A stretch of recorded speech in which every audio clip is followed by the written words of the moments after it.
Hello বন্ধুরা, আজ দুপুরে রান্না হবে পুকুরের ধরা ছোট মাছ দিয়ে কাঁচা রান্না।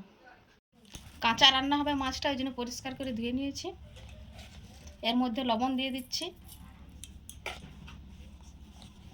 কিছুটা হলুদ, 1 থেকে 2 চামচ লঙ্কা দিয়ে দিচ্ছি, পারলে কাঁচা লঙ্কা, সরষের তেল দিয়ে দিচ্ছি। তেলটা একটু বেশি করে দিবে কারণ কাঁচা রান্না তো। এটা সরষা পোস্ত মিক্স করা আছে, এটা সব দিয়ে দিচ্ছি।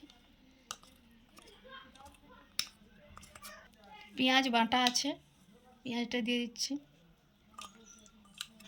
দেওয়া হয়ে গেছে, এবার হাতে করে ভালো করে মাখিয়ে নিই।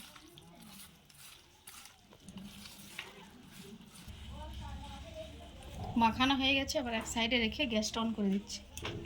গ্যাসটা অন করে দিলাম, কড়াটা চাপিয়ে দিলাম।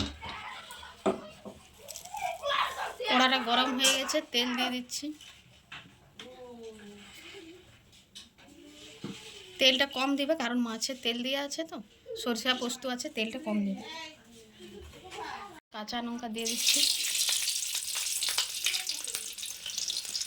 তেলে একটু নুন দিয়ে দিচ্ছি। তেলটা গরম হয়ে গেছে, মাছটা দিয়ে দিচ্ছি।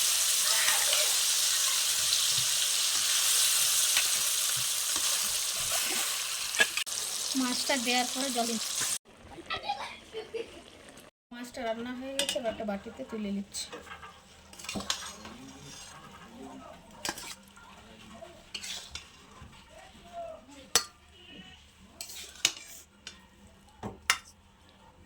বন্ধুরা, রান্নাটা যদি ভালো লেগে থাকে লাইক, কমেন্ট, শেয়ার, ফলো করে দেবেন।